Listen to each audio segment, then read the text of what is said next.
Hi everybody. Thank you for coming today. This is the fourth episode of Bust Your Bias, where we're discussing biases against Muslims. And for those of you who haven't been on our episodes before or to any of our events before, I would just like to quickly introduce Belong and then give it over to Sai, who will talk to you about Bust Your Bias and tell you about what we're doing today, and also introduce our panelists. So Belong is a platform that tries to build diversity and inclusion in cities and communities and organizations. And our idea is to bring non-discriminatory services to people who are otherwise discriminated based on their identity. Could be identity markers such as caste, religion, gender, sexuality, ability, ethnicity, race, etc.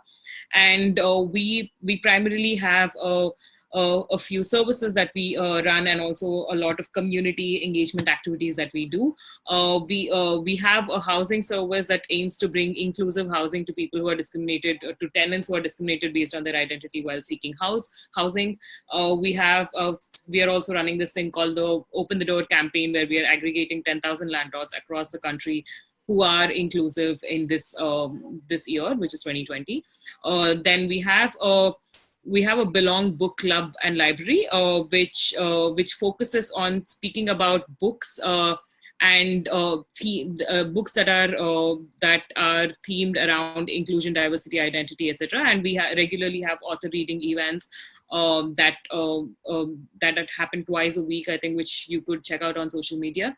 We also have a Belong Mental Health Collective, which focuses on addressing the intersection between mental health and discrimination, and what the profound impact of discrimination could be on one's mental health. For that also, we have regular events. You could attend those. And we have a research collective that focuses on markers of discrimination in people who are researching and studying various aspects of it, and also a brands collective. And Bust Your Bias is our fortnightly webisode that we do on Saturdays at 11:30 a.m., where we try to identify different various topics that we can talk about, various diversity themes of diversity. And today we are doing the fourth episode. We've previously done one on trans inclusion, one on Northeast, and one on caste. And Sai, I'm just going to hand it over to Sai, who's going to introduce our panelists today, who are Shahina and Usman, and also tell you a little bit more about Bust Your Bias. Thank you. Sai, over to you. Thank you, Lasya, for introducing Bust Your Bias. So basically, I don't have much to add to what Bust Your Bias is. It's basically we identify certain myths that are related to many of these communities that we are trying to engage with, and these communities that are marginalized and discriminated in accessing a lot of services. And we identify certain myths which exist and certain biases which exist, which translate into everyday discrimination for these communities. And as Lasya has already told you, this is our fourth episode. The first episode that we did was on myths and biases against transgender people. The second one was regarding biases against people from the Northeast. And the third one was regarding biases based on caste and against Bahujan people specifically. Today, the guest that we have, let me take this time to introduce. Usman is currently pursuing PhD from the School of Social Work in TISS Mumbai. And he has done extensive work in Western UP, which includes ensuring quality education for Dalit and Muslim children. And he's also been really active with the Muzaffarnagar riot victim work initially. Now, Shahina Atarwala is currently heading design at Zoomcar. She's born to a conservative and illiterate family in a village in UP and raised in the slums of Mumbai. She resisted an early marriage and pursued education fearlessly. Her work has received recognition from the UN. Thank you so much, both of you, for being on board with this episode. And it's really, really awesome that you could join us today. Now, we will actually immediately try to jump into the biases, right? And I will introduce the first bias, and then I will I'll hand it over to you both to address it, right? we will be a little conscious about time here. I'm just telling all the participants that at the end of 45-50 minutes approximately, we will start taking questions from the participants. So until then, if you have any questions that you want to flag, raise, you can like send it across in the comment section, but we will not be able to address them until the end of the biases section. So Sorry, just the Q&A box actually for the questions. Oh, there's a Q&A box for the question, so you can just drop them there and we will address them at the end of the biases. So now I will once request both my facilitators to please be conscious of time a little. And yeah, okay, so let's bust some biases. The first bias that we are going to be addressing regarding the Muslim community specifically is going to be 1 minute. Is going to be that all Muslims eat non-veg. I'm going to leave this here and let Shahina and Usman take it forward. Sure. So it's actually a misconception that the majority of India is vegetarian. 2/3 of Indians actually eat some form of meat, according to a nationwide survey. If you go to and see the data that from India Spend Analysis for National Health data, it actually says that 80% of Indian men and 70% of Indian women consume egg, fish, chicken, and meat occasionally. If you also look at the data from the National Institute of Nutrition, Hyderabad, they mention and they advocate consumption of protein-rich animal meat.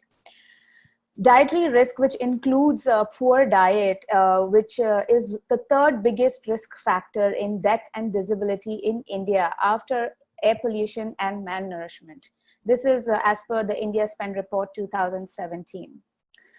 In fact, when people say that Muslims consume meat, we have to understand that meat consumption has very little to do with religion and has a lot to do with education, age, marital status, geography, wealth, and caste factors. When you look at education as per the National Family Health Survey 2015-16, the people who are more educated, which means educated up to more than 5 years, are more likely to consume meat as opposed to people who are not. People who are actually age of 19, they consume more meat as opposed to people who are lesser. In fact, when you look at religion, if specifically someone wants data from the religion perspective, Christians in India consume more meat compared to the other communities. When it comes to marital status, right, men who have actually never been married, especially in the urban area, consume more meat. The same applies for women. In terms of geography, let's talk. Kerala has the most number of meat eaters and Punjab has the lowest. Let's talk about wealth, which is one of the most significant factors influencing meat consumption. You know, the higher people's income increases, the more people can afford meat. This is not just true in India, but it's also true in a lot of emerging economies like India. For example, Africa, right? The trends actually show that the meat consumption in Africa is increasing slowly as the people's income increases. As the more and more they have disposable income, the more they consume meat. And so it's got very little to do with the population and more to do with the affordability for eating meat. And if you look at worldwide as well, the countries that consume the most meat, they're US and Australia, which actually have nothing, they're nowhere close to Muslim religion, right? So that's one of the things. This data is from the Oxford Martin School. The last thing I would like to talk about this is that a lot of the the policing on the food, you know, that non-vegetarian actually is bad. It's not just for Muslims. I think other communities as well face this, that when they say that, oh, you're a meat eater, I think it stems from a lot of social power of the vegetarian classes, which feel that they are entitled to, classify foods to create a food hierarchy, wherein vegetarian food, they feel that is default and has a higher status than meat. It is very similar to the term term non-whites, which was coined by the whites, to capture the incredibly large population and diverse population when they colonized it. So it became easier for them to bucket people into, say, non-whites. But we have to understand that does it have to be policing with food choices and perpetuating these like stereotypes, especially in a multicultural and complex society like India? Does this really make sense? Because when we have so much of data that proves that religion is very little, factor in eating meat. Yeah, I hope that sort of sheds a little highlight on the bias. Thank you so much, Shahina. That was a lot of data, and I think, yeah, for anybody. And I think, Usman, I would like to throw it to you now. Do you want to answer this? I think Shahina has mentioned very well. There is like things which I wanted to add. She already mentioned about that. Yeah. Okay. So that's perfect. I think so. Everyone that is watching and all the people who are here, we have successfully busted the first myth. All Muslims, first of all, eat non-veg is a myth, and as very elaborately put across by Shahina, it doesn't have anything to do with the religion of a person per se, right? And the idea of creating this is, I think, a little bit, the idea of creating this disparity between those who eat meat and don't eat meat is very typical of Indian society, where everything gets classified by purity and pollution, right? So yeah, that's what it is. So this myth is, guys, busted, and thank you so much, Shahina, for pitching in on this. We are going to move on to the next myth immediately, and the next myth that we have is all Muslims have 4 wives. Yes, come on. Okay, yes, we need to address this very quickly and very fast as well.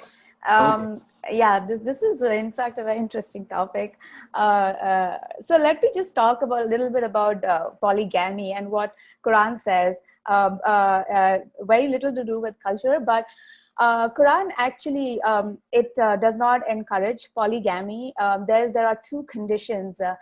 The reality is that it does permit, but it is subjected to 2 conditions, which is that they have to be orphans and they have to be treated with absolute equality. If I quote you one of the surahs of the Quran, it says that, and if you fear that you will not deal justly with the orphan girls, then marry those that you please, 2, 3, or 4. But if you fear that you will not be just, then marry only one.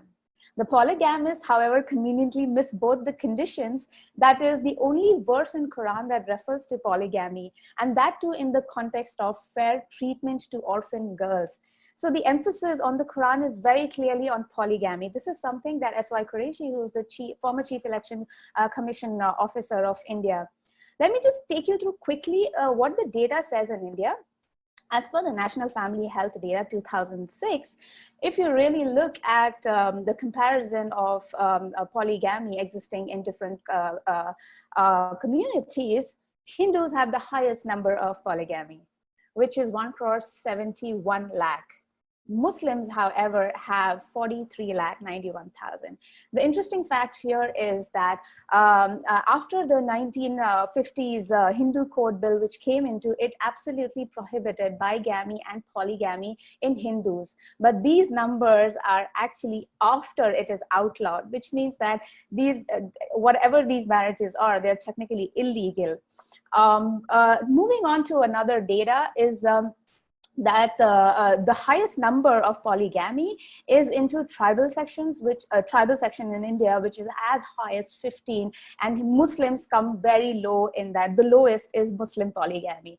The other data I would like to show you is that as per the National Family Health Survey 2006, 2% of women reported that their husbands had more than one wife, but most of the reasons for these is that either they wanted a child or a male child, which is very common in Indian context as well, even in South Asia, or the education or the age of the first wife.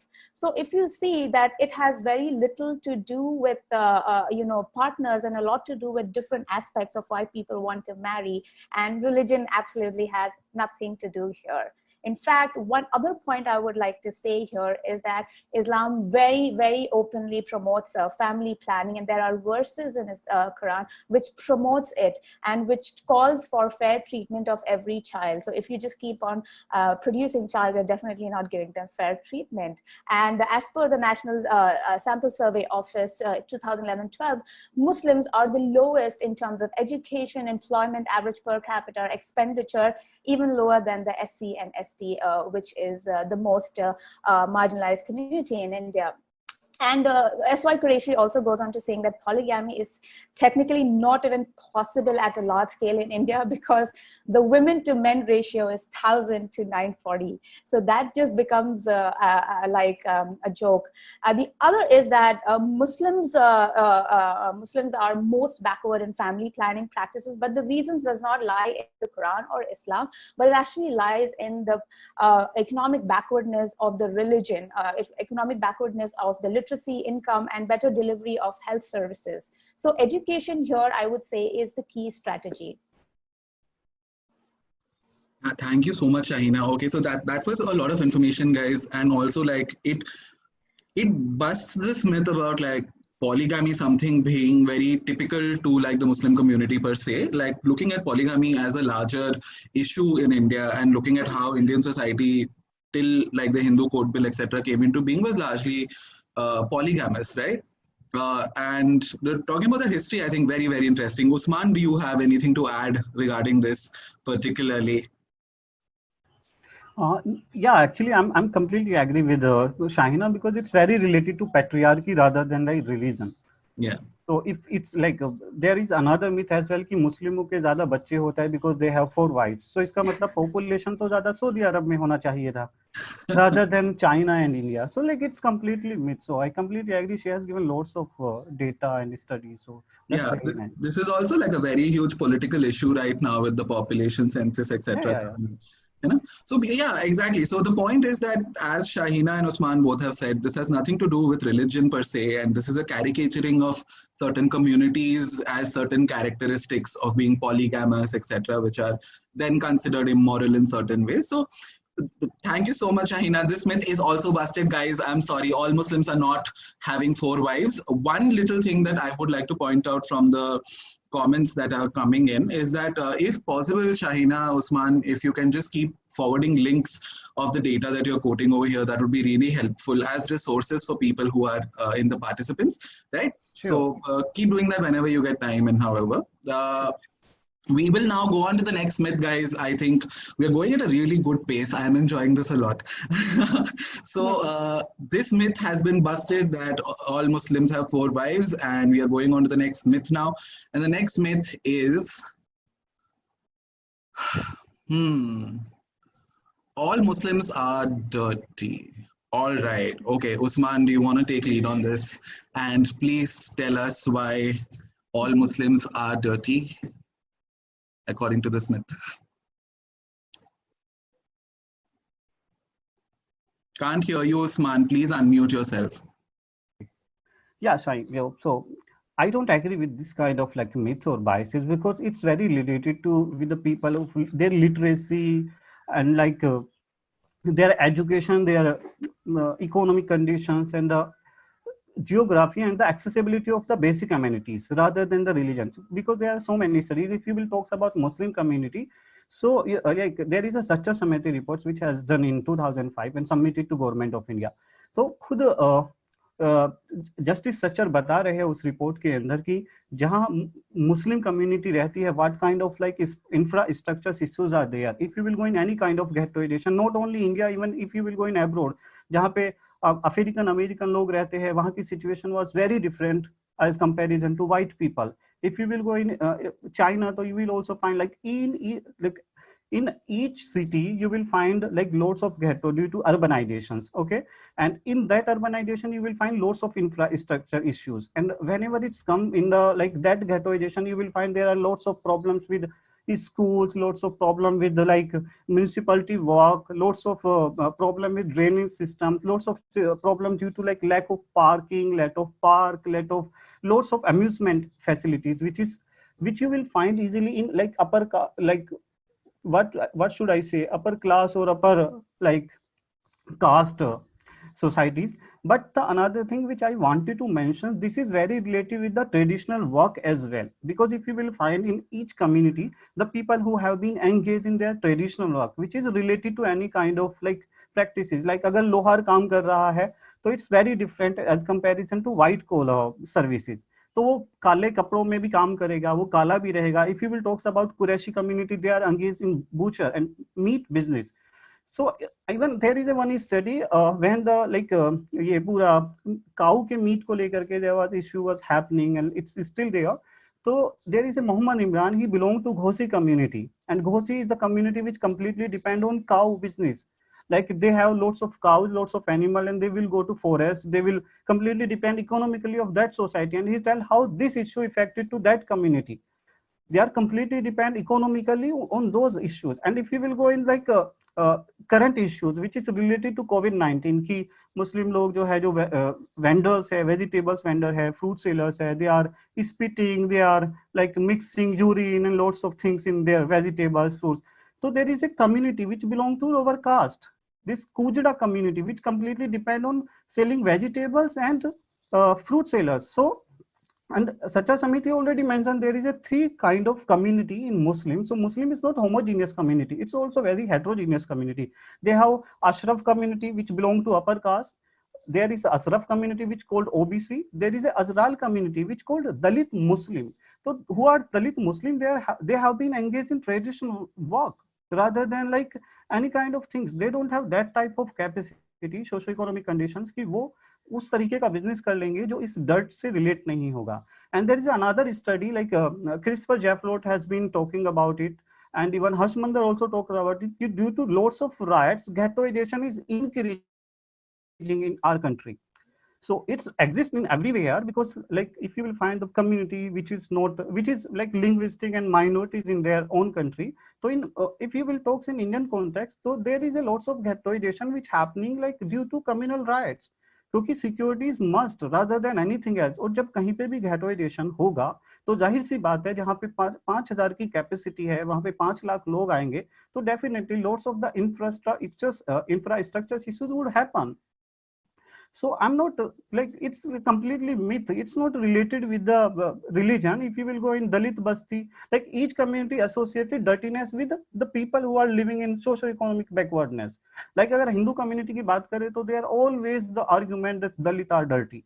If we will go in foreign country, they always relate African American people कि they are dirty. But due to education, they have been coming out that biasness. But in our society, because if people talks about like Indian Muslim community, they have 42% people illiterate in their own community, which is highest in our country.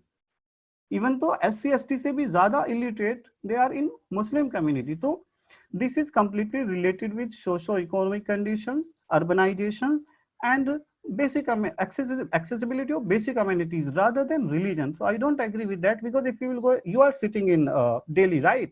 So if you will go in like Zakir Nagar, and if you will go in Mehroli, you will find clear distinctions between the Muslim community.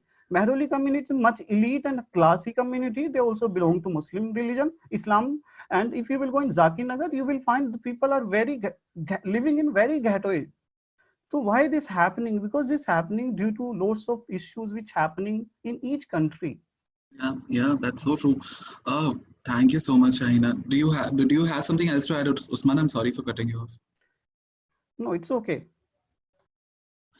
Okay, Shahina. Yeah. Now, so like Usman mentioned, right? It's not a homogeneous community, and I'd like to shed a little light on my background.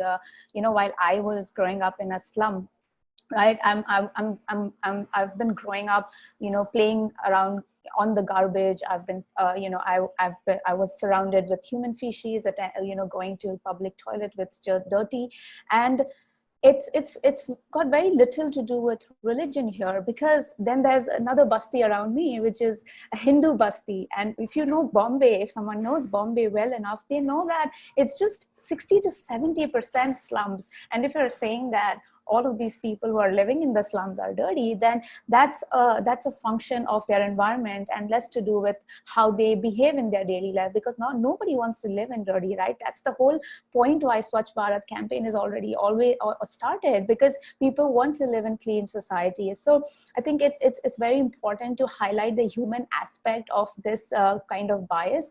And it's anybody can live in a dirty environment because of their economic conditions, because of their, if they have money enough, they would go and live in a clean society. It's that simple. Nobody wants to live in the dirty place, right? Yeah, that's so true.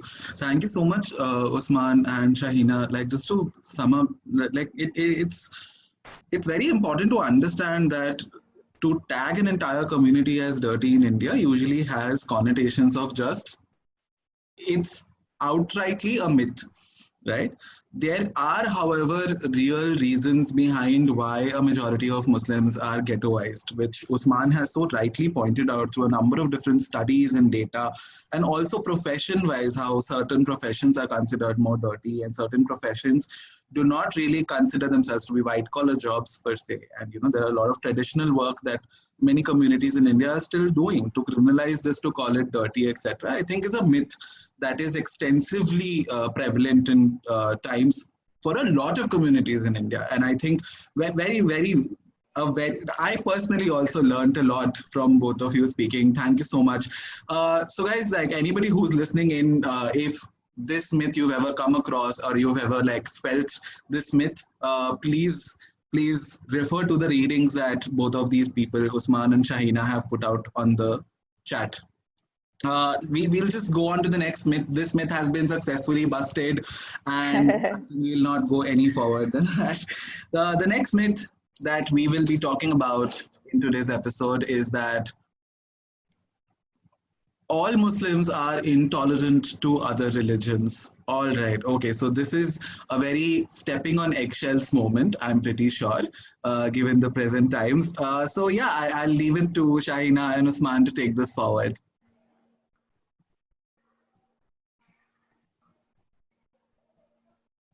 Usman, can't hear you. Unmute yourself. Yeah. So I would like to go with the fact and study, because like that is the only thing which can try to help understand the people how this bias is coming out. So there is one sociologist, Brain and Roger Finke. Both are sociologists. They have conducted one study regarding, like I would like to mention their book's name, The Price of Religious Freedom, Denied Religious Persecution and Conflict in the 21st Century. So they had been talking about two kind of like intolerance. One is coming through government restriction and another coming through social hostilities. So to further refers, I would like to talk about Pew study. Pew is the like American organization who has conducted various research and studies. So they have conducted one study in 2013, which was conducted in 198 countries. So in that country, they were talking about both two terms which has mentioned by Brain and Roger Finke, the government restrictions. So I would like to what the mean of government restrictions according to those people. So they're talking the government restriction index measures government laws, policies and actions that restricts religious beliefs and practices. So and the social hostilities, they are talking about key religious hostilities by private individuals, organizations or groups in the society. This includes religious related armed conflict or terrorism, mob or sectarian violence, harassment or attacks for religious reasons or other religion. So I would like to talk about the findings of this study. So according to this study, there is a 47 Muslim countries across the world. So according to this study, they have been talking कि वहाँ पे 47 countries के अंदर 12 countries तो ऐसी हैं who have secular laws, so they have more tolerance about each kind of religion which is happen in any secular and liberal countries, and the rest of 35 countries, they are talking there is a two type of Muslim society, Muslim countries. One is Islamist and the another is secular repressive. So where they are talking about Islamists, there is a 21st countries which have been implementing Sharia law and lots of the religious laws. So there could be another debate on Sharia, because if you will go in each kind of country, so you will find different kind of Sharia. So there is no any kind of like uniformity in Sharia law as well. तो जो खुद का religious scholars का politics है, that's influence to Sharia law as well. But rest of 14 countries they also accept secular repressiveness. So अगर हम उस हिसाब से देखें तो further the studies find out कि जो government restrictions है, there is a government restrictions about religious freedom. So where it's happening, so according to that study, I would like to mention about 5 countries which are coming on top positions. One is Burma. Burma is on the first position according like government restriction on religion. The second is Egypt, third is Indonesia, fourth is Pakistan, and 5 is Russia. So if you will go, there is a 5 countries which I'm referring. So Burma and Russia, they don't have any kind of connection with Islam. Like there is a like Muslim or minority in both the countries. So, and if you will go according to like most populous countries, so which have like so the 5 names which I mentioned, they have both kind of restrictions which are coming on the first position ki social hostilities bhi wahan zyada hai aur government restriction bhi zyada hai. But according to most populous countries, so China is the first country that country have more restriction, government restriction on religion, each kind of religion. So China doesn't have any kind of connection with the Islam, with Islamism. Okay, and if we will go about social hostilities, I was also shocked when I was reading about that study. India come on first position in that study. Social hostilities हमारे यहाँ पे सबसे ज़्यादा है, यानी कि हमारी जो society है, they are not ready to accept other culture and other religion. They are more intolerant. So I don't think it's any kind of relations with the religion, because if you will talk about like there is a one study which has been written by the actually what the problems आई, हम लोग क्या कर रहे हैं ना, we are just looking Muslim community as a homogeneous community. There is a sect, there is a 4 imams, so in each country they are representing Shafi, Wahhabi, and there is a Hanfi, there is a like, so Muslim community is already like it's very heterogeneous, but whenever we are talking about Muslim, we just connect like oh ये तो एक ही community है. ऐसा कुछ भी नहीं है. और there is a lots of restriction. Siya मुस्लिम सुन्नी के साथ शादी नहीं कर सकता, जो हनफी है वो वहाबिज्म के साथ शादी नहीं करने के लिए रेडी है, तो जो हनफी है वो शलाफी के साथ शादी नहीं कर रहा है. They are killing to each other. तो अगर हम मोस्ट लाइक इंटॉलरेंसी की बात करेंगे अदर रिलीजन को, शरिया में अदर रिलीजन नहीं है, सीरिया में अदर रिलीजन नहीं है, ठीक है. There are gulf countries, Iran में अदर रिलीजन नहीं है, तो वहां पे तो इतना सारा कंफ्लिक्ट हो रहा है. तो दे due to this heterogeneity and due to this sect and beliefs, they have lots of conflict in itself rather than about other religion. क्योंकि अगर other religion की बात हो रही है तो China is coming on first position. And coming regarding social hostilities, so इन दोनों से ही कोई भी connection नहीं है. China has autocratic system and India has secular system.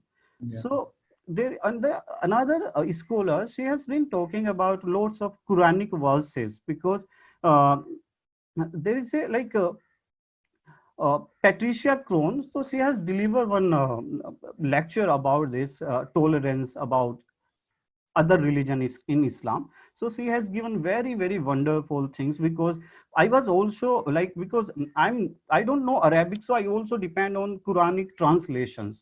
So जब मैं उसको पढ़ रहा था, she has given lots of references about Quranic verses, where Quran is also talking ki if anyone will not believe in me, so I will punish them. तो ये God कह रहा है, उसने किसी इंसान को कोई बात नहीं बोली कि भाई ये आपको करना है, ये उसने अपने ऊपर रेस्पॉन्सिबिलिटी ली है.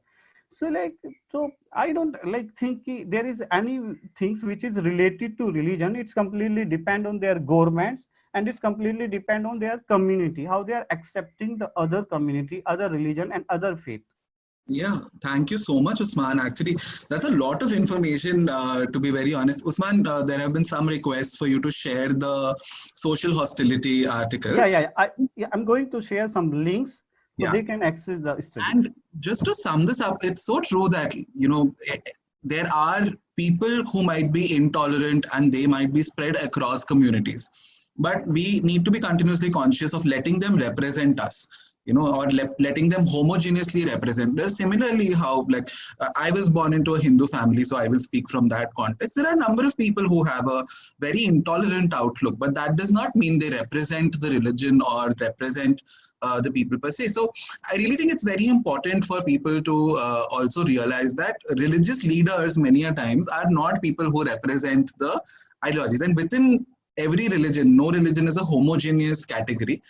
As Usman very rightly pointed out, there are so many different sects and there are so many different ways of understanding one's own faith that I think we cannot put this blanket term of intolerance on any one community. Shahina, I will just hand it over to you. Do you have anything to add to this? Yeah, I think religious intolerant, you have to really question yourself that are you falling in for some psychological propaganda that's been been fed to you. So you have to question yourself. And just to bring out very simple numbers, I would like if people can go to this website called Doto Database. It's a non-profit documentation center, which documents religious intolerant incidents in India.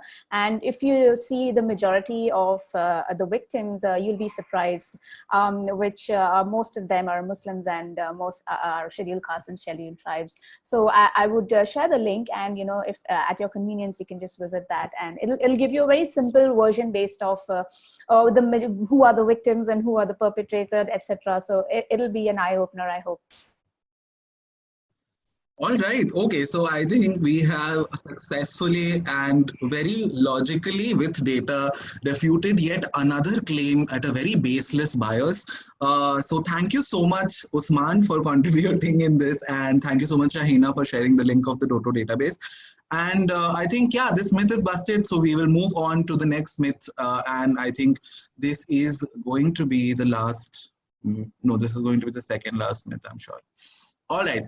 Okay, so the next myth that we are going to talk about is that all Muslim women wear the burqa and stay at home. So all Muslim women wear the burqa and home. Shahina, do you have any comments about this? Yeah. I think first of all, let's understand what burqa is, right? People have this just very simple notion of burqa is woman wearing a black and then she's covering her face and then only the eyes are being seen. Let me first take you the concept of parda. Forget about burqa, the parda. And what does the Quran say about the burqa, about the parda system, right? So women's parda, there have been only two words that have been used in the Quran. One is the jilbab and the other is the khimar. But these words have not been used in the present connotation. Both words have similar meanings, which means chadar and dupatta that cover the body of a woman and not her face. So it's very clear in that the present word of burqa or hijab are not Quranic terms, but both are part of a diverse, heterogeneous Muslim culture, which keeps changing from demographic to demographic and various circumstances. So the concept of, parda, which is there in India, it's very different to another Muslim country. Now, the only thing that's clearly mentioned in the Quran is also that Muslims, whether male or female, have to dress modestly. And this applies to both. It's not just for women. So I think men also need to dress modestly. I think women in general will agree with that. You're not supposed to reveal unnecessarily your body parts. This is basically what it's mentioned, but there is no further guidance that dress like this or cover like this, etc. So that's one of the things that you have to understand what the Quran mentions. And now let's move on to how burqa came into being in India.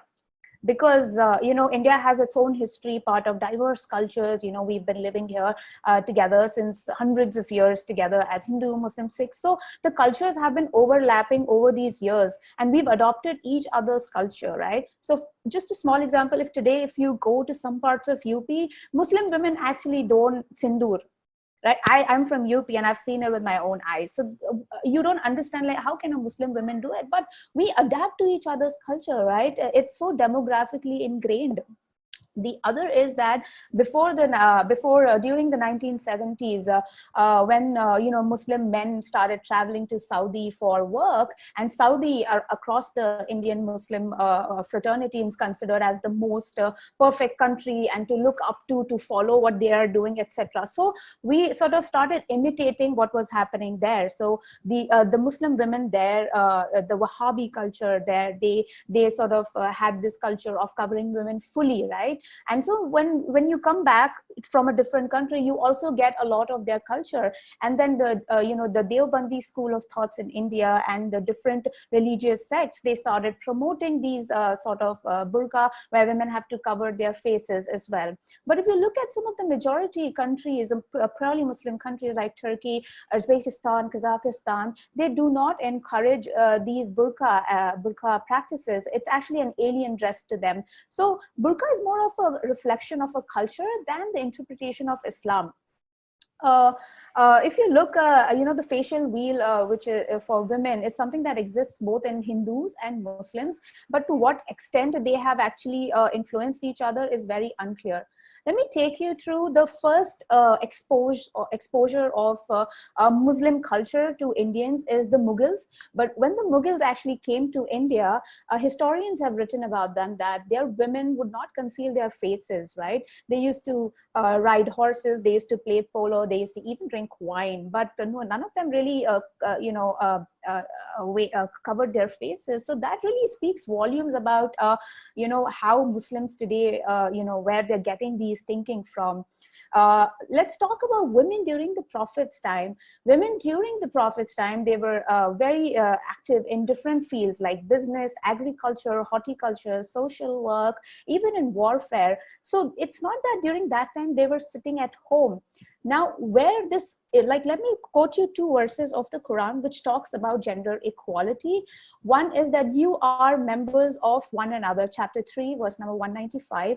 The other is men and women are two halves of a single unit, which is probably the best expression of gender equality. But due to patriarchy, people very, especially I would call out the men, very conveniently eliminate this for their own purpose. Mushtaq Ghadi, who's an anthropologist of the Quaid-e-Azam University in Islamabad, he also talks about that parda as a symbol of patriarchy, piety that is dominant both in Hindus and Muslims. India being a patriarchal society, there is a sense of honor which is attached to women's bodies and sexuality. In the name of preserving honor, many men do not allow their women to show their faces to strangers. Let me quote you in March 2017, the issue of Krishi Samvad, which is a supplement of the Haryana Samvad magazine published once a month by the government, carries a photograph of a veiled woman carrying a cattle feed on her head with a gungat. And its caption says that pride of the gungat is the identity of Haryana. This actually showcases such a regressive mindset and objectification of women, right? And where at one point where we as Indians are talking about, educate girls and rest of the things, and then there's in a government magazine, you see something called as Gungat is the pride. It talks about where this entire mindset of patriarchy is coming, and a little bit about Indian culture in sense. If you see, like when I speak from my sense, I used to wear a burqa when I was living in the slums. It's because I felt so unsafe. I was eve teased every day, molestation, right? And I was donning it from the age of say 11 or 12 just to feel safe. Now that has got very little to do with religion and a lot to do with how men in general behave, right? And if I forget about Muslim one, if I speak to my female Hindu or Catholic friends, they also say that Shahina, it's so difficult to just go out and be safe, right? So it's also a form of systematic subjugation to keep women in their places, because if women start questioning, what are men going to do, right? So we've seen that historically women have been very empowered, but post independence and the way Muslim men or men in general look at women, whether it's early marriage, get them married, you're only born to clean homes, you're only going to give birth to children, give birth to male child.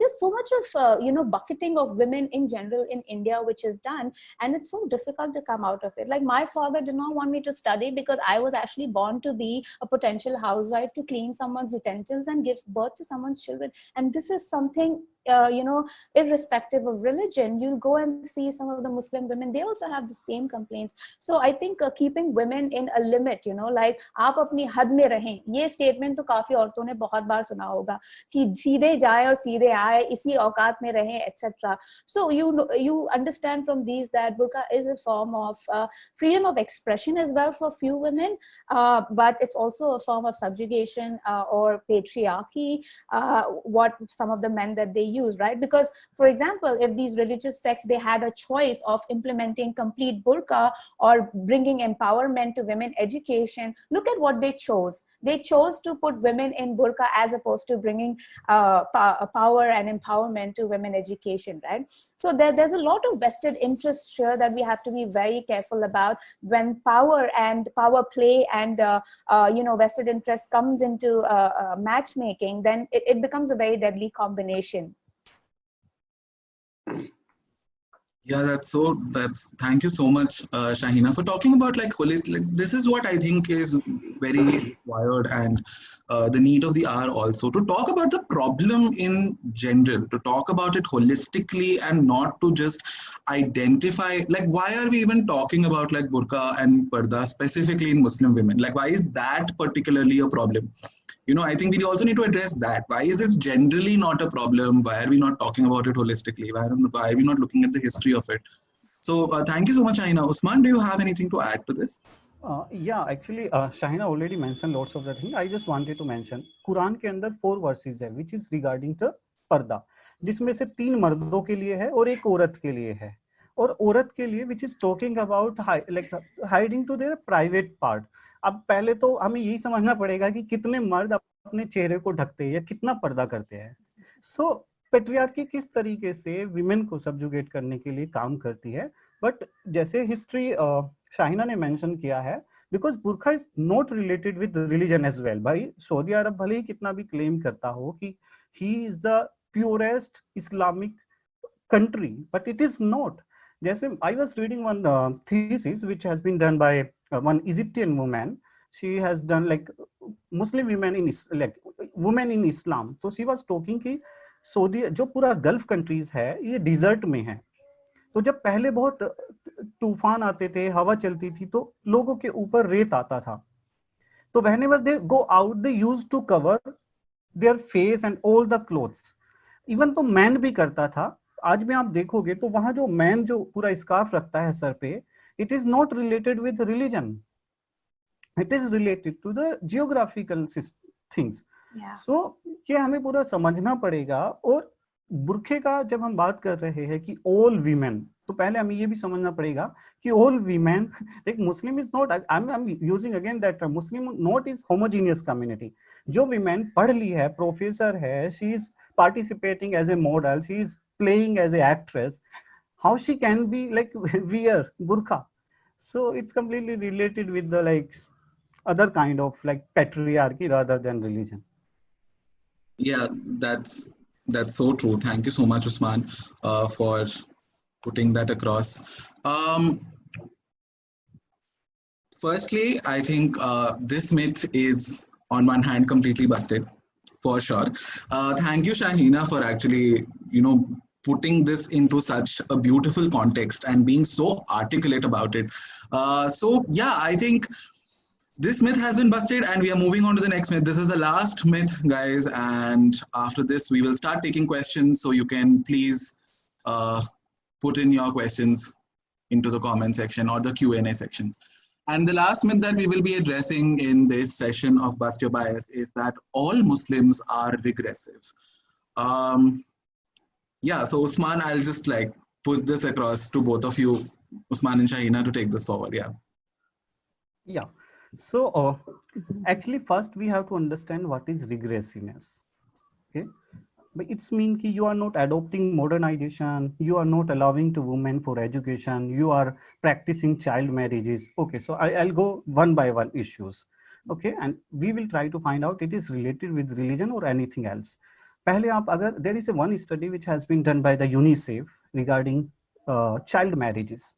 In our country, child marriage is happening in Hindu community rather than Muslim community. There is a lots of literature which is talking about, and I'm not defending कि Muslim community में नहीं हो रहा है, because it completely related with education as well. There are socio-economic condition as well. क्योंकि और I already mentioned there is a 42% community which is illiterate in Muslim community. So definitely it can be practiced. और यह कि मौलाना उसको defend करता रहे कि Muslim Islam allowing child marriages, Islam can be allow but Muslim are not allowing it. They are getting education, they are coming out for, like to adopting all the government restrictions कि 18 से ऊपर का होना चाहिए. Even I personally have experience.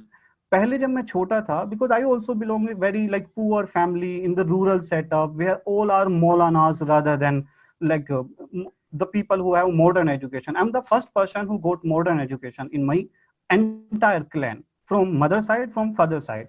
So वहाँ पे भी क्या होता था, they used to practice child marriages. But I have seen time to time my mother was so like defending about child marriage. She didn't allow to my sister. मेरे मामा जी ने बहुत force किया कि we will do, but she said no, I know there is a health concern behind it. So she had personal experience being a child marriage, but she didn't allow her daughter.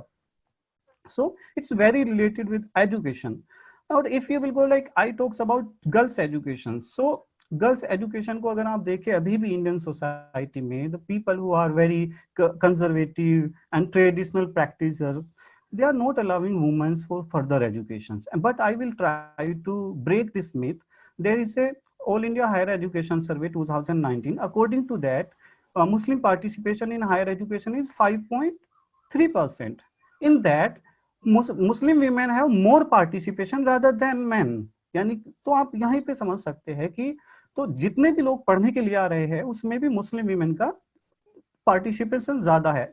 But there is can be another kind of questions which already lots of women already talks about it who has conducted research on higher education participation of women कि वो education किस तरह की ले रही है, वो science based education है, professional based है. So it's completely depend on the society, the where we are living rather than the religion. और दूसरी चीज मैं बताना चाहता हूँ, कुरान के अंदर खुदा के बाद अगर सबसे ज्यादा वर्ड इस्तेमाल हुआ है दैट इज इल्म, education. And even there is a prophet, he has mention that clearly कि एजुकेशन के लिए अगर आपको चाइना तक जाना पड़े, he has pronounce the name China because China और सऊदी अरब में काफी डिफरेंसेस है, तो आप चाइना तक भी पढ़ाई करने के लिए जा.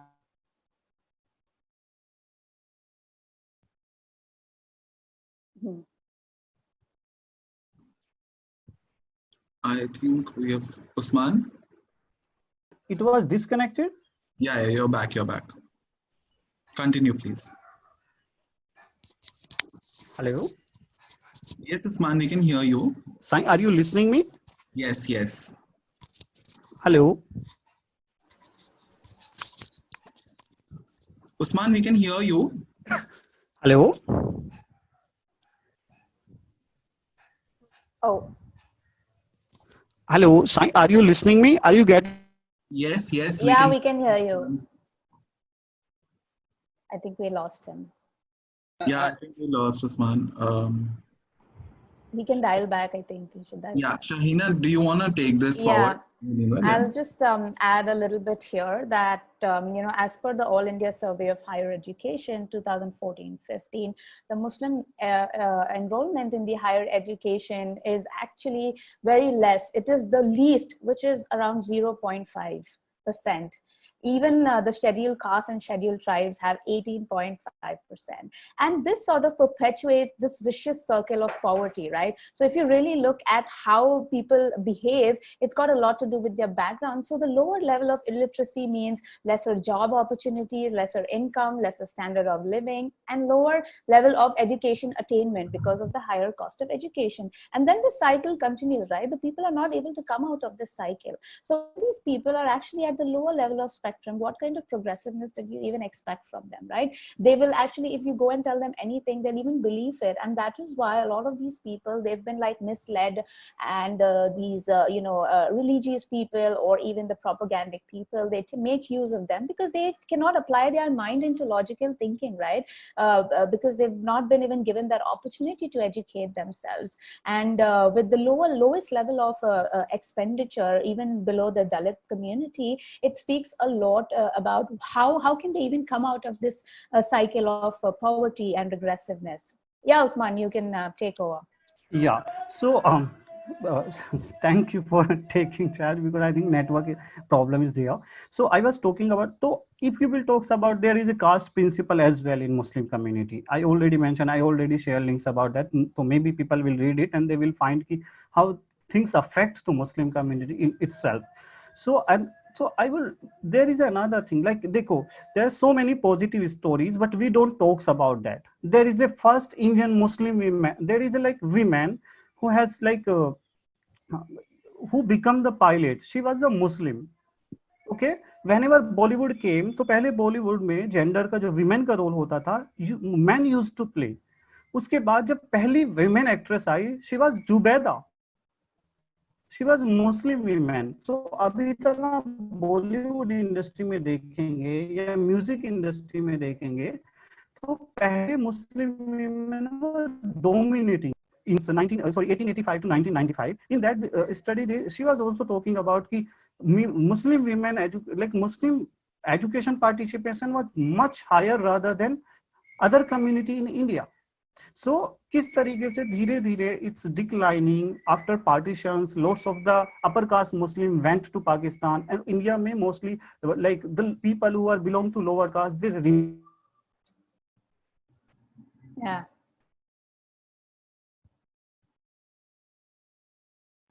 I think we've lost Usman again. Yeah. Shahina, do you have anything to add in the meanwhile? Yeah, I think another aspect that I would like to say is that regressiveness also has a lot to do with culture and very less to do with religion. So for example, if I would say I'm the first generation of educated woman in my family. Forget about woman, I'm just in general the first level of educated person, and someone who's doing a job, someone who has an independent life. Now there are many more people like me, whether it's men or women, right? Also with this constant propagandic subjugation of the particular community, people also psychologically distance themselves from the civilized discourse, right? Whether it's participation in any of the civilization matters, they sort of, because if there is a constant marginalization of these communities, they themselves also mentally and psychologically distance themselves from all these things. Coming back to my example is that, for example, something as simple as whether your father wants you to study, where is he getting this thought process that I should not educate my girl child? He's seen it somewhere and he's picking it up from somewhere, right? So in a community or in our village where he's never seen a girl go outside and study, and he's always seen women as being treated as secondary citizens, what do you expect men to even learn, right? Like just a little empathy there, that why would I think my father would act any different from any other man, right? Or my brother. So for that matter, I think rather than talking about the symptoms, it's very important to talk about the root cause and where it's actually stemming from. It's very ingrained deep culturally that there has to be a secondary class citizen, and there has to be someone we should put the power on and blame on. I think it's more to do with the social conditioning of people as opposed to just like a clause that's mentioned in some book. True. Usman, I will bring this up to you quickly. Now just like try to... I'm really sorry, it's disconnecting again and again. So I'm just saying... 1 minute. I just want to announce this for all the participants. You can start posing your questions now. You can use the Q&A section in the webinar, and we will address them as soon as this myth is over. Thank you. Go ahead, Usman. Yeah, so I just wanted to Shaheen already mentioned maybe about education point of view and their social cultural practices. So I just wanted to tell you, आपको पहले ये देखना पड़ेगा. There are so many women who have been taking lots of the leadership, and they are coming out from that so-called like bias which has been taken कि Muslim are regressive. Even how many people know that there is a like Muslim personal law board for the man, but there is a Muslim personal women law board in India. There is a question. Sahista Ambar is running. She is the first woman in India जो निकाह पढ़ा रही है, जो फतवे दे रही है, and she is fighting for the like male dominant society, especially in religion, जहाँ पे सब लोग घबराते हैं वो leadership लेने में. So if you will talk about, there is a Mohammed Jayed. He has started one initiative, he's a gay man. He has started to like take one initiative, inclusive mosque in Paris. And he told about each kind of religion. He traveled a lot. He was thinking to quit the religion and move towards another religion. Then he found in every religion they have lots of myth, discrimination about homosexuality, like so. And there is like Tunisia. It is Muslim women, a Muslim country, but they have allowed gay like same-sex marriage in their country. That's also Muslim. So we have to think कि हम किस बारे में बात कर रहे हैं, कौन सी society की. It's very related about education, about their social cultural practices rather than religion. So we have to understand according to that perspective. तो मैं again वही mention करूँगा, Saudi Arab is not represent entire Muslim community. So please come out from that. And Muslim women are taking leaderships. Those people who are coming from lower caste, they have taken leadership. They are talking about their issues. They don't want it to just live under that stereotype कि ये community homogeneous है. They are coming with their issues and they have been taking leadership. तो जब education आएगी, people will talk about their issues. People will be progressive. People will be the people who will accept modernizations rather than things which have been practicing in 1500 year or 2000 year ago. Yeah. That is so pertinent, actually. It's honestly. Here I will share. Yeah. I will share some of the links so people can go through that. I just wanted to mention there is one study, Muslim Worldview. It's talking about the people who left their religion. So in that study, if you will find, I will share the links for audience. So in that study, they are finding कि जो Muslim country है, they are coming like up rather than some of the countries which find themselves so much inclusive. Even though I found that Iran or Iraq, वहाँ के लोग are more atheist rather than Indian. Indian have only 5% people who are atheists, who left their religion. While there is like other countries, like I already mentioned that Tunisia have 33% who are atheist. Indonesia have 30%, while Indonesia is the like very near our country. Lebanon have 28%. Saudi Arab, also people who are living in abroad, they also mentioned that lots of the people clearly mentioned they are atheists. So वो पूरा study है, it's talking about कि कैसे लोग बाहर आ रहे हैं उन सब चीजों से. They are Muslim but they have been adopting modernisation and each kind of thing. So we have to understand society in very heterogeneous way rather than in homogeneous way. Nothing is homogeneous in this world. Not gender, not culture, not religion, not geography. That is so true. Like that's I think a very perfect conclusion to like what we have been talking about.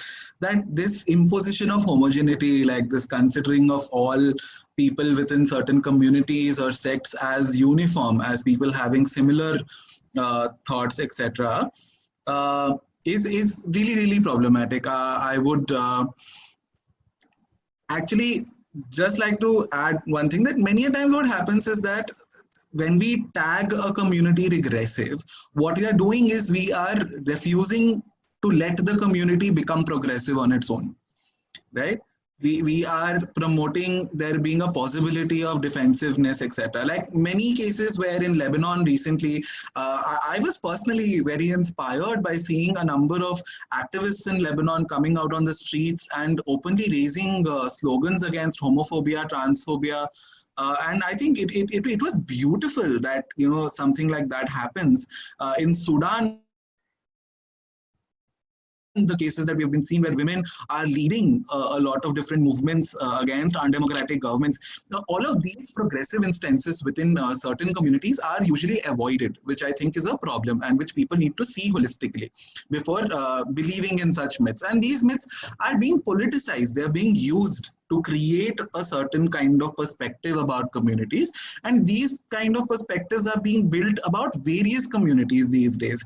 So everybody should really strive in the present time of social media access information being dumped on us. We should really strive to question, introspect, and also learn and be able to holistically look at an issue instead of believing what we have been told. And that I think is a very, very important aspect in today's time. So thank you so much, Usman and Shahina, for sharing your thoughts on all these biases. This last myth that all Muslims are regressive is also something that is baseless. And as Usman has pointed out with a number of different references, one little request that is being coming out is that are there any readings, etc., in Hindi or other colloquial languages that you could possibly share regarding the things that you have been talking about? Then that would also help up a lot of participants here. We will start taking up questions now. There haven't been many questions, so I would request anybody who is listening in to just ask questions as far as possible. I'm going into the previous chats and seeing a few myths that had been brought out by a few of our participants. Yeah, just give me 1 second. The first question that we could possibly be addressing is Abhay Azad has actually commented and wrote to us. He said, the most common one which people previously utter is that Muslims are reproducing too many kids and would become a majority in the coming years. And that only hardens the insecurity among the people who blindly get affected by the misinformation. How would you address that? China, you wanted to go or should I go? You can go first. Okay, so I just wanted to mention Ravish Kumar has done very nice debate on that. So first you have to understand statistics. When these things is coming, when census comes, तो census बताता है कि population बताता है. फिर lots of the media, lots of the research, they took the data and they interpret according to themselves. आपको दो चीजें समझनी पड़ेगी और मैं ज्यादा लंबा नहीं जाता कि आपको प्री पार्टीशन देखना चाहिए. आप 1970 में मुस्लिम जो बर्थ रेट है वो उठाइए, then come to 1981, then come to 81, then come to 2001, then 2011. So अगर आप उसमें देखें 2001 और 2011 में तो दो चीजें हैं. मुस्लिम कम्युनिटी का जो चाइल्ड रेट है, जो चाइल्ड बर्थ रेट है, वो सबसे ज्यादा है among the other society. But आपको दूसरा ये भी फैक्ट देखना चाहिए, जो डिक्लाइन है वो भी सबसे ज्यादा है. तो बात वहां पे नहीं हो रही है कि डिक्लाइन जो है that is also highest in Muslim community. We are just talking about कि जाहिर सी बात है जहां पे 30% था वहां पे उसको कम होने में टाइम लगेगा. It cannot be happen in a like one decade. It will take times. If I will talk about in like my own people whom I know, तो आप देखो मेरे दादा के समय में 6 बच्चे होते थे. मेरे दादा 6 भाई थे, एक बहन थी, 7 लोग थे. मेरे फादर है 4 ब्रदर थे, एक भाई थी, तो कम हुए 2. अब मेरी मदर को बात करें तो she has only 2 kids, right. और मेरी बहन जो है वो एक बच्चा लेकर के खुश है, और जबकि मेरा डिबेट ये रहता है मुझे बच्चे चाहिए ही नहीं. So how the generation to generation thing is changing. We have to understand the data. Statistics, I know statistics is very complex. So आपको थोड़ा सा समझना पड़ेगा कि उनका जो डिक्लाइन रेट है पहले उस पे भी बात कीजिए. Yeah. In fact, Sai, I'd like to add in this that if you look at the current trend, Hindus are around 80% of the India's population, Muslims are 14%, and rest of the communities follows. With the current trend, if you look, it is going to take 220 years for India's Muslim population to equal the number of Hindus you have right now. I think that number is huge enough, and let that number seep in. It's going to take 220 years. we don't even know what's going to happen in the next 220 years, right? So I think we have to take all what if you're questioning that Muslims will overtake the Hindu population, firstly, one number is that Hindus 80%, second 222 years, and the third is you're definitely falling, you're a food for fodder for the political propaganda that's going on. You have to question your prejudice that where am I getting this thought and fear from, whether these Muslim communities will take over. So it's very, very important to question our own prejudices, because if you are asking this question, then you're definitely a tool for the political propaganda and nothing else. Yeah. That's so true. Like all of these, the way in which these are being used in political propaganda right now, we need to be really careful about it. That is completely true. Thank you so much, Shahina and Usman. There are lot of new messages coming up, but I'm going one by one, so I'll not be able to address them immediately. I will get to them in the order of it. The next question is by Chaitanya, and they ask, a lot of this has already been addressed in the myths that you both were busting, but like if in general you want to maybe sum it up in a sentence or two, that will be perfect. Chaitanya asks, can you please speak a little about Wahhabi culture from Saudi? How does that influence current Islam and the burqa system? How has that evolved? So this is Chaitanya's question. Do either of you want to take that up? Sure. I think, as I mentioned during my talk on the burqa as well, it's important to understand that the Wahhabis are one of the most fundamentalist group of the Islamic sect, which is followed in Saudi Arabia, and they, of course, they invented this, covering of the Muslim female face and everything. So that culture, like even Usman pointed out, that an average Muslim looks to Saudi for inspiration to mimic that and to bring that culture home. So when these, when people traveled there and they saw that their Muslim women can behave this way also, that if Saudi Arabia is doing it, then we should do it too. You will see that even today, the way people say Ramadan Kareem, or people start donning certain dresses which are very peculiar to Saudi Arabia but not India. It's because of the exposure that we are getting, right? And we sort of subconsciously start believing that what they are doing is the most right thing, whereas it's not. In Quran also it's mentioned that follow a moderate way and follow the culture where you're living at. So, but people start adapting, right? If, for example, even an average Indian, it adapts a lot of Western cultures. We've adapted so much of food. So we keep learning and adapting from each other's culture. And Wahhabism is just one of the sects of Muslim which practices a very a fundamental form of religion. And then we have Deobandis also in India who adapts that, and then they start instilling those practices in India. So, when for example, when a pope says something, the entire Christian community starts following that. Similarly, in India, if one of the top Maulana says something, an average Muslim thinks like it's the word of God, whereas it's not. So we put these people who are, priests in the position of God, which is a very old and archaic sort of thinking, where population was controlled by the popes or the priests, saying that we are the messengers of God, whereas we are not. So we have to break our thinking from that mindset as well. Thank you so much, Shahina. I think it's a generic comment and a request. This is towards Usman, and that is regarding the exodus of the elite class post-partition. There has been a request to share any book recommendations regarding this. So if you could do that, that would be perfect, Usman. We'll go on to the next question. So,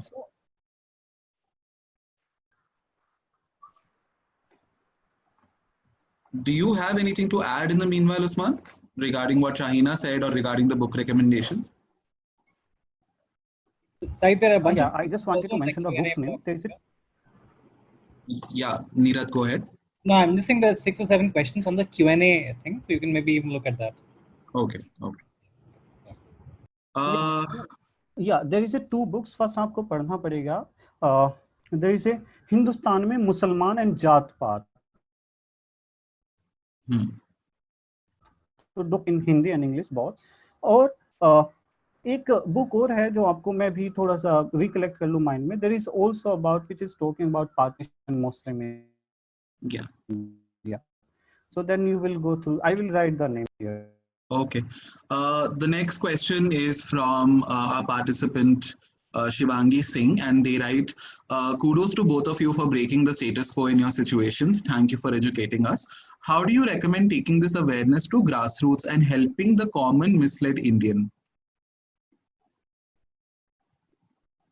Yeah, I'll open this up for Usman and Shahina. Either of you take this up. Yeah. So देखो दो चीजें है पहले हमें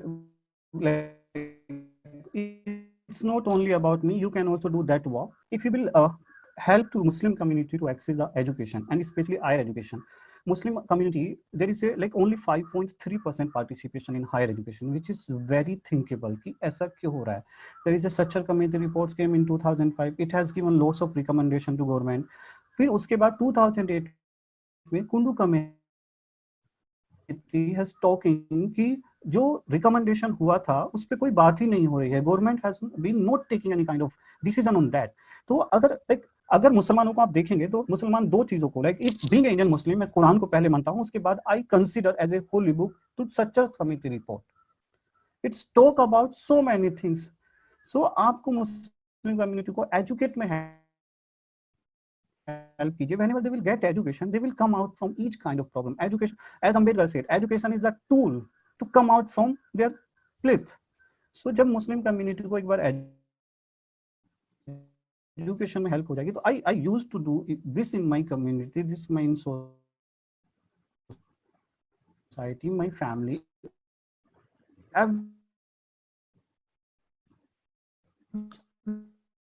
Usman, your voice seems to be get education. आप भूखे बैठे हो, they're not getting cut a little. Can we request him to put his video on? Maybe that's the problem. Yeah, I think network issue. Now you are getting? Yeah, we're getting it. I think the purpose of this question was also to basically ask more particularly about people who hold these myths. Like, how do you create this awareness with people who hold these myths and not just within the community? You know, so yeah, Shahina, would you? I'll add something very interesting here. Is that there are two kinds of implementations, or you can say two kinds of solutions we have. One is the state solution, where big things like education reforms, policy reforms, poverty reforms, which a few states like Karnataka, Kerala, Andhra have already done, and which has infused a lot of Muslim population into the education system. The other is on an individual level for average people, what they can do for bringing up or understanding and educating other people. I always say that start discussions and start debates. Do not shy from that, right? If you don't know, you will always learn. And if someone doesn't know, they'll always learn. Keep questioning your own prejudices, right? In fact, for example, if today our Kamwali comes at home, we keep a separate plate for her. Is there a logic behind it? There is no logic. There is absolutely no logic, but we still behave that way. We need to question, why do we behave that way towards someone who's not done any harm to us? And in the same way, to bring a revolution within yourself, you can question your biases and say that, for example, something as simple as putting out a tweet that, oh yes, this is happening wrong. It's free. There's no accountability. Nobody's going to come and catch you for just supporting an oppressed community. And the same way, you can also bring change in your own homes by treating another marginalized community with equality. But that has to come from the sense of within. It cannot come from a sense of entitlement. So questioning your own prejudices, unlearning your own prejudices is, I think, one of the keys to, taking that step forward towards helping. Because first, let's change ourselves. I also have biases. But the thing is that I keep myself aware that, oh no, I'm behaving in a particular way. So first, let us change ourselves, and then probably we can, because it's so tempting to change someone else's mind, right? Rather than changing our own mind. Yeah, thank you so much, Shahina. Usman, would you like to unmute yourself and say something? Try not to switch on your video because there's a lot of disturbance. Yeah, I think Shahina mentioned so many things. So, like, मैं again वही बात कहना चाहूँगा कि पहले जो बाकी community भी है, this just try to understand Muslim community as they are, just community. Don't like labelize them with religion, with any kind of biasness. Whenever you will understand them as a community, as a human being, you will try to understand their real issues.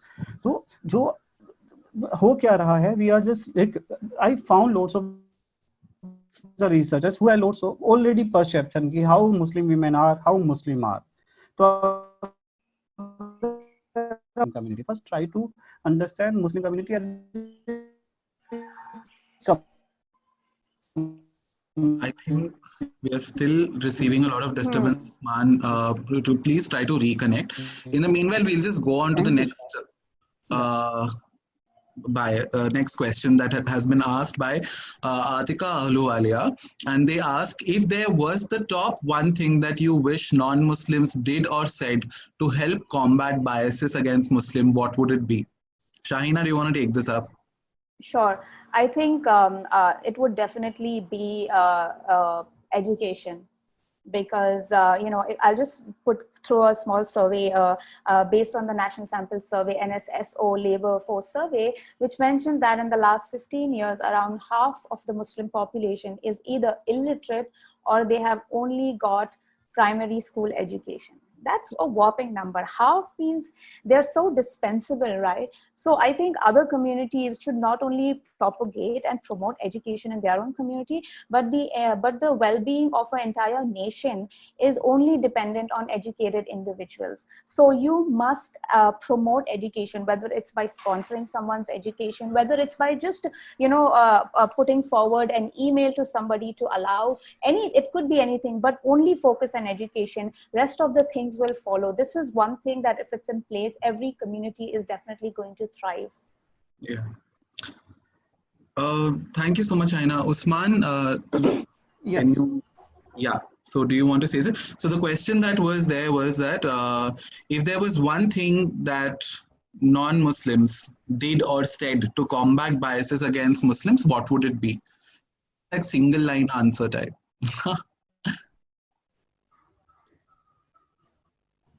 Sai, I'm not, I haven't got the question. Can you repeat? The question is, if there was one thing non-Muslims could do or say to prevent biases against Muslims, what would it be? Yeah, so I just wanted to mention here one thing. पहले Muslim community के साथ sympathize वाली जो चीज है उसको हटा के empathize लेकर के आइए अपने अंदर. That would be better. तो हो क्या रहा है, मुस्लिम को sympathize करके साइड कर देते हैं, ओ बेचारे.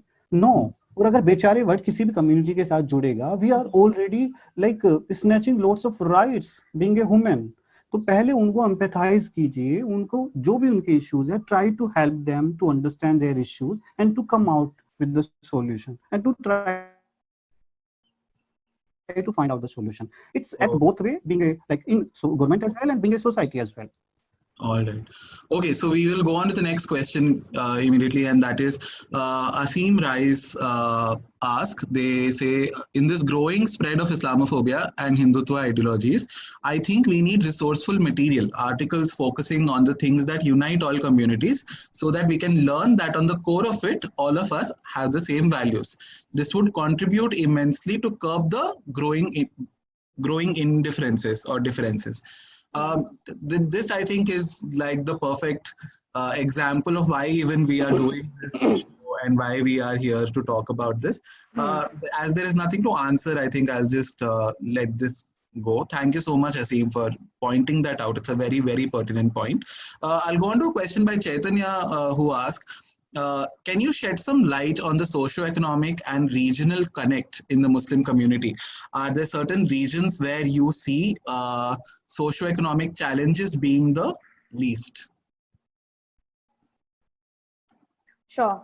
I think one of the data points I mentioned before is that in the South Indian states of Karnataka, Andhra, and Kerala, based on the NSSO survey of education, they have done some reforms where they've allowed a little bit of reservations for the lower caste of the Muslim, because in Muslims also there are like subcastes, unfortunately, who are given reservations in different states, and these are dependent on the states, and they have performed significantly well, right? When you infuse them in the system through reservations in the education reforms, and these states have performed, and the position of the Muslims in these few states is much better as compared to certain North Indian states, right? It could be anything from income expenditure through education data, anything, right? And so if you really look at the same numbers in the northern belt, it's very less, even in terms of how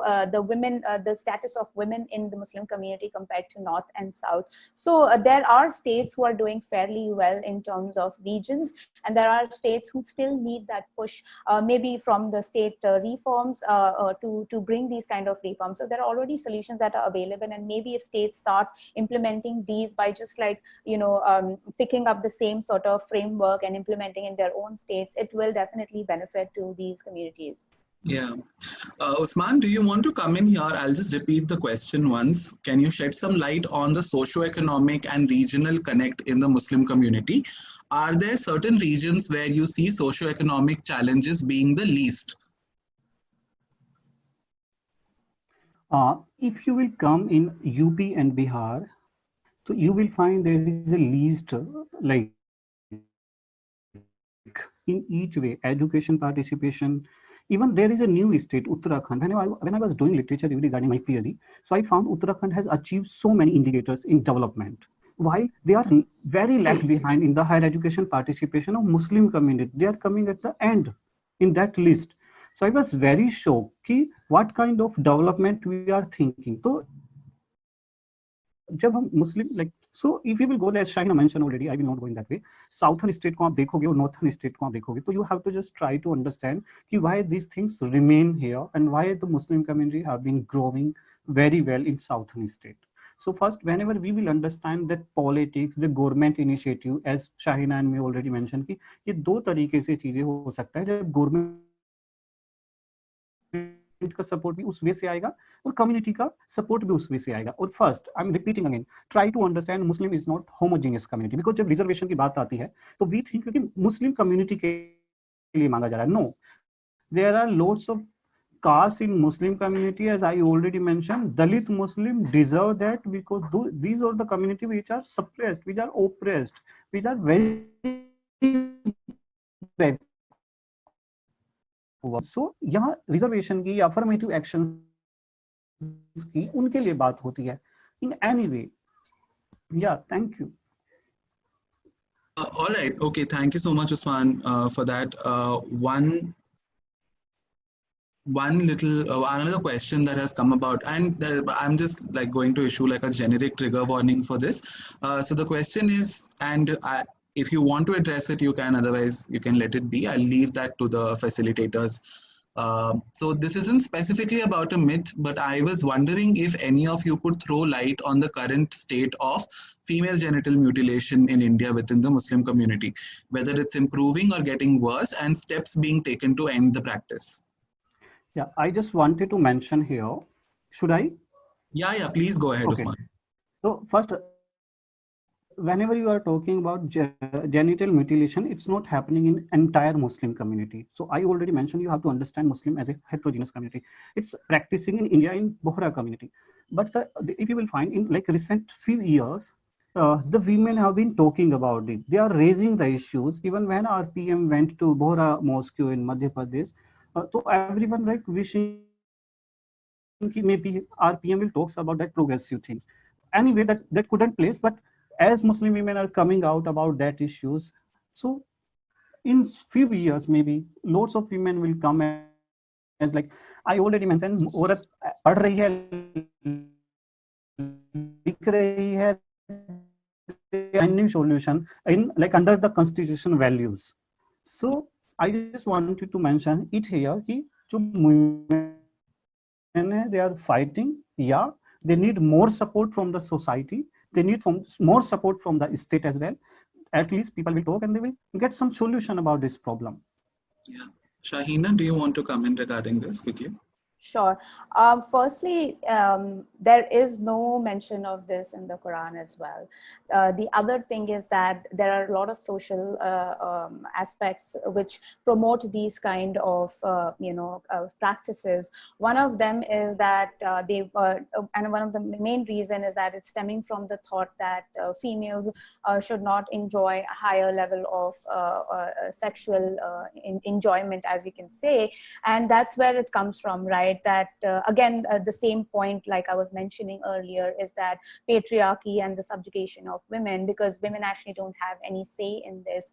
Of course, circumcision is a practice in men, but there isn't anything which is allowed in terms of female practices. And these are very culturally different in different countries. Like Africa has certain practices, even in Asia, a few countries, and like Usman mentioned, in Bora communities. But majority of the people, majority of the Muslim communities do not practice. It's not a homogeneous or a mandatory practice. It stems from the insecurities of not allowing women to enjoy their own sexuality, if I may put it in that context.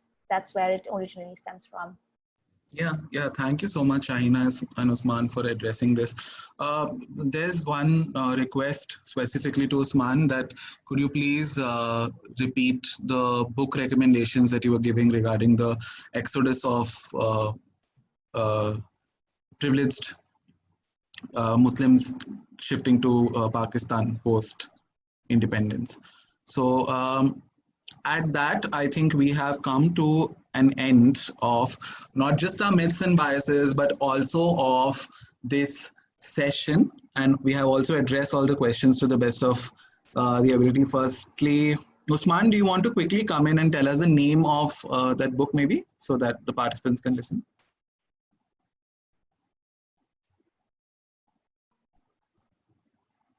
All right, I don't think Usman is able. Yes, I. Yeah. The name of the book that talks about. There is one book, Struggle of Caste, which has written by the Ali Anwar. And the another book I already mentioned. These are the two books which I will recommend. But there are another things which has written by Ghosh Ansari in 1952. The person has done his research from like his PhD from America. So he also talks about caste and post-partitions, each kind of situation about Muslim community. Yeah. So you can find out it in Google, Ghosh Ansari. Yeah, that's perfect. Actually, we will take a list of recommendations from both Shahina and Usman and put that up across in our social media handles of Belong. And I would like to take this opportunity to, first of all, thank both Shahina and Usman for this session. This was really, really informative. And I personally also learned a lot while having this discussion with you both. And thank you so much for addressing all the myths in such an articulate manner and so pointedly just breaking away the core of what the myth and the bias was. So I would like to ask Lasya and Neeraj if they have anything to say. Yeah, just that all the links that were given and all the book recommendations that were given have been noted down. I've noted them down. If anybody particularly wants them, please write to contact@belong.net, BELON.net, and we can forward all the links that Shahina and Usman have shared with us on the chat box in case somebody has not copied them, etc. And if you want to correspond further or have more questions about us or give us any feedback, also we would love it if you can write to contact@belong.net with a double G. All right. Thank you so much, everyone. And I think we will end the session of Bust Your Bias here. We'll be back again in a fortnight to talk about another community and some other biases that are related to that. Thank you, Shahina. Thank you so much, Usman. Thank you both. Thanks very much. Yeah, Thank you. Bye-bye. Thank you, Belong Gigi, as well, to touch this issue, actually. Yeah, thanks a lot. It takes a lot of courage right now to talk about anything related to Muslims. thanks, Sai, and thanks to Thank you, Sai. Thank you, love. Enjoy the weekend now. Bye-bye. Bye. Bye. Thanks.